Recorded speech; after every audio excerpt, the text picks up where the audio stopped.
Saudara-saudari yang terkasih, salam jumpa kembali dalam serial Belajar Mudah Alkitab. Saat ini saya berada di Kompleks Biara Bethlehem di Salatiga, di mana postulan dan novisiat MSF serta rumah atau Wisma Grafe juga berada. Saudara-saudari yang terkasih, hari ini kita tiba pada pembahasan dari Kisah Para Rasul bab 5. Perikop pertama dalam Kisah bab 5 ini adalah tentang Ananias dan Safira. Siapakah mereka?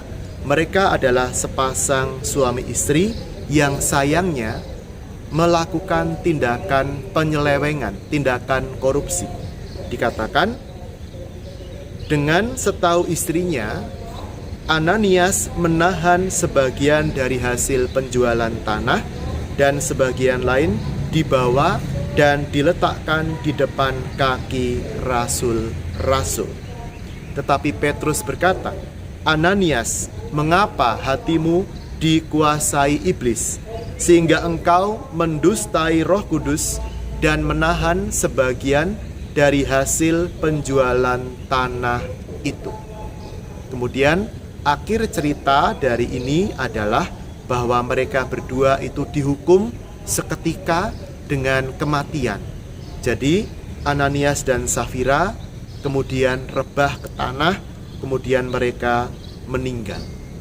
Nah, kalau kita ingin menempatkan bab 5 ini dalam konteksnya, maka kita perlu membaca ayat-ayat persis sebelum bab 5 ini, yaitu bab 4 ayat 36 dan 37 yang mengetengahkan tentang Yusuf yang oleh rasul-rasul disebut Barnabas, artinya anak penghiburan. Dia menjual ladang miliknya, lalu membawa uangnya itu dan meletakkannya di depan kaki para rasul. Jadi kalau Barnabas itu adalah model kejujuran, nah, Ananias dan Safira itu menjadi model dari ketidakjujuran.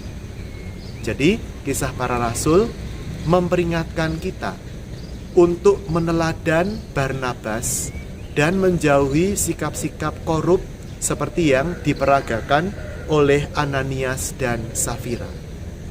Saudara-saudari terkasih, dikatakan dalam Kisah bab 5 ini, "Ananias, mengapa hatimu dikuasai iblis sehingga engkau mendustai Roh Kudus dan menahan sebagian dari hasil penjualan tanah itu?"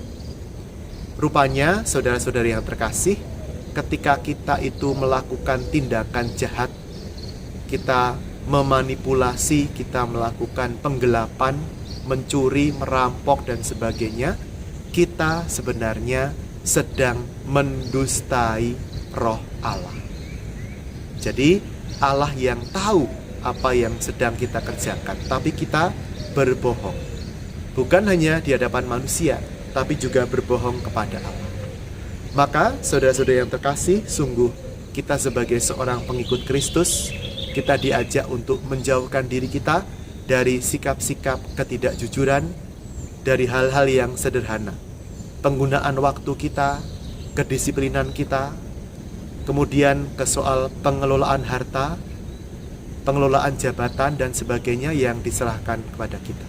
Semoga kita tidak mendustai Roh Tuhan, tetapi kita menyukakan Roh Tuhan seperti yang dilakukan oleh Barnabas dan juga oleh jemaat gereja perdana yang menyerahkan harta milik mereka di kaki para rasul untuk kebaikan bersama. Tuhan memberkati usaha kita untuk menjadi pribadi yang semakin jujur. Dalam nama Bapa dan Putra dan Roh Kudus. Amin.